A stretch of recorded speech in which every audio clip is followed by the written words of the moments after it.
Problema pendidikan multikultural di Indonesia.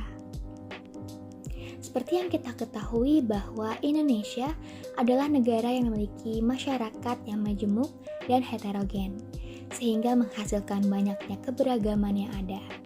Hal tersebut, apabila tidak adanya kepahaman kolektif antar masyarakat, maka akan berpotensi menimbulkan suatu konflik. Begitu pula dalam kaitannya dengan pendidikan multikultural di Indonesia. Berikut adalah problema pendidikan multikultural yang sering timbul. Yang pertama adalah keragaman identitas budaya daerah. Keragaman budaya daerah adalah memperkaya khasanah budaya menjadi modal yang berharga untuk membangun Indonesia yang multikultural.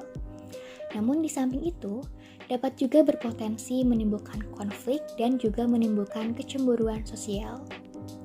Penyebab dari konflik-konflik yang terjadi selama ini, baiknya di Indonesia, dilatar belakangi oleh adanya keragaman identitas etnis, agama, dan ras. Misalnya adalah peristiwa Sampit atau Lampung. Nah, mengapa ini bisa terjadi? Karena keragaman ini dapat digunakan oleh provokator untuk dijadikan isu yang memancing persoalan. 2. Pergeseran kekuasaan dari pusat ke daerah. Reformasi dan demokratisasi Indonesia dihadapkan pada tantangan baru yang beragam dan sangat kompleks, terutama dalam persoalan budaya. Pergeseran kekuasaan dari pusat ke daerah membawa dampak besar terhadap pengakuan budaya lokal dan keragamannya. Kebudayaan sebagai sebuah kekayaan bangsa tidak dapat lagi diatur oleh kebijakan pusat, melainkan berkembang dalam konteks budaya lokal masing-masing. Dapat dimanfaatkan untuk merebut kekuasaan ataupun melanggengkan kekuasaan, yang termasuk isu kedaerahan. 3. Kurang kokohnya nasionalisme. Keragaman budaya membutuhkan kekuatan yang menyatukan seluruh komponen pluralitas di negeri ini. Pancasila sebagai pandangan hidup bangsa, kepribadian nasional, dan ideologi negara merupakan harga mati yang tidak bisa ditawar lagi dan berfungsi sebagai integrating force. Saat ini, Pancasila kurang mendapat perhatian dan kedudukan yang semestinya sejak isu kedaerahan yang semakin semarak. Persepsi ini yang sangat keliru banyak dilakukan orang dengan menyamakan Pancasila dengan ideologi Orde Baru yang harus ditinggalkan.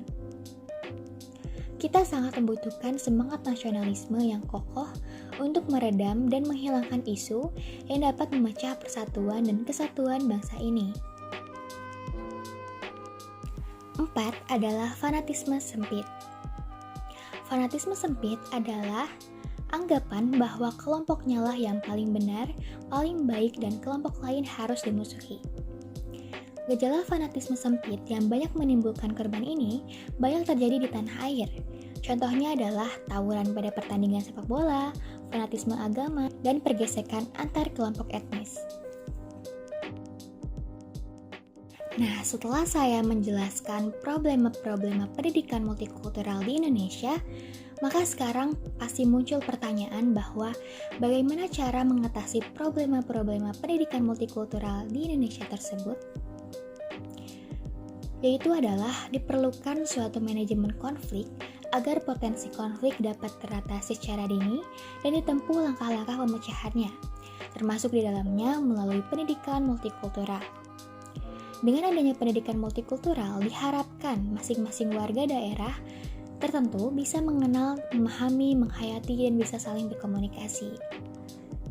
Masyarakat Indonesia sejak dini ditanamkan pemahaman bahwa Indonesia merupakan negara yang kaya akan keberagaman. Namun bukan berarti untuk saling bersaing, melainkan menjadikan suatu hal untuk persatuan bangsa.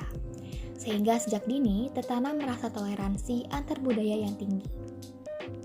Selain itu, masyarakat Indonesia harus saling memiliki kepahaman kolektif agar mengetahui mana yang harus kita hargai dari kelompok-kelompok yang berbeda, sehingga konflik akan minim terjadi karena masyarakat yang bersikap dewasa.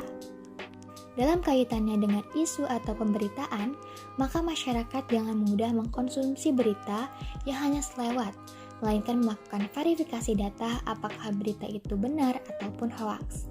sehingga terjadinya ketenangan dan kenyamanan dalam bermasyarakat.